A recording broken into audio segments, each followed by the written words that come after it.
Non sta abbandonando la tua cultura, anche se cresce poco, se fa sfatture. Quando si confronta, si raffronta con un altro. Tu vedi che viene più grande di prima e tal. Spieghi come che rima che tu diventi che tengono una comunicazione con ogni genere di popolazione, perché il nome così cresce, l'interesse che per la tua comunità.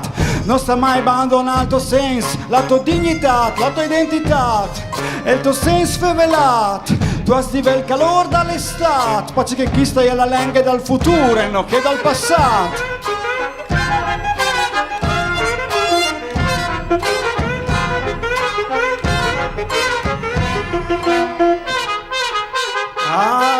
Ascolta, c'è che ti canta, non si ti vanno direttamente con il versico di questo che ti possono impazzire, questo che ti intrattiene, chi sta la malanga? Dopo la tua lingua anche tu, dopo la tua lingua, la tua dignità.